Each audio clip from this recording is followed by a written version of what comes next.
بسم الله معايا كده أول حاجة حبّايتين من البطاطس طبعًا على يعني زي ما أنتِ حابة، ممكن يبقوا 3، 4 براحتك خالص على حسب عدد أفراد الأسرة. قطّعتهم طبعًا غسلتهم كويس جدًا وقشّرتهم وغسلتهم تاني وقطّعتهم صغيّر ويكون السمك بتاعها رفيّع بالشكل ده. ابتديت بقى أحُط رشّة من الملح ورشّة من الفلفل الأسود ورشّة كمان من بهارات الفراخ ورشّة من الكاري وآخر حاجة هاضيفها شطة ودي اختياري لو أنتِ حابة تضيفيها، مش حابة ممكن تحطّي مكانها بابريكا.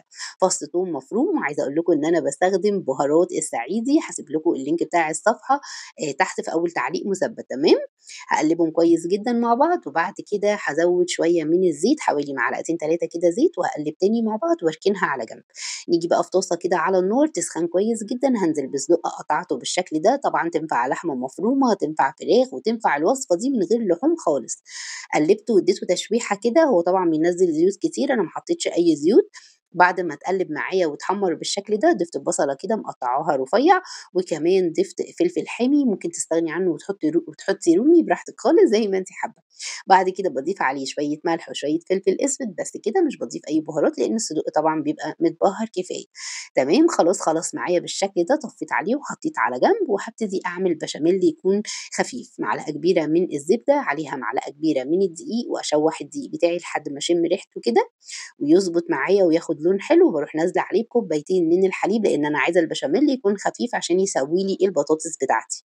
هاقلّب كده كويس جدًا، وبعد كده هاضيف مثلث من الجبنة، عندِك جبنة مربعات أو جبنة كريمي حطي معلقة، تمام كده، وهاضيف بس ملح وفلفل أسود فقط، مش هاحط فيه أي بهارات تاني خالص، وهافضل أقلّب فيه لحد ما يتقل معايا ويغلي، وهو كده بقى تمام معايا.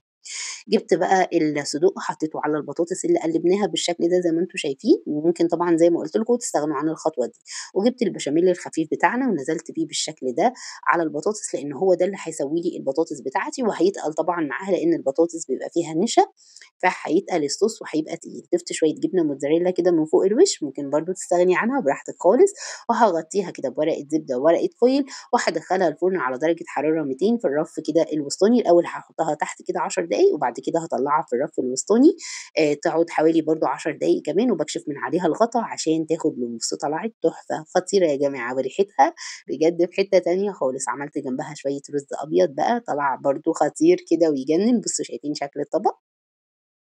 إيه رأيكم بقى في الجمال ده؟ بجد خطيرة. بُصّوا الرز مفلفل إزاي، وكمان بقى البطاطس بتاعتنا مستوية ودايبة ما قعدتش نُص ساعة أصلًا في الفرن، لإن إحنا مش مقطّعينها تخين، طعمها حلو أوي وجديدة وهتعجب ولادِك جدًا. لو عجبكم الفيديو بقى اعملوا لايك وشير وبألف هنا وشفا وبس كده.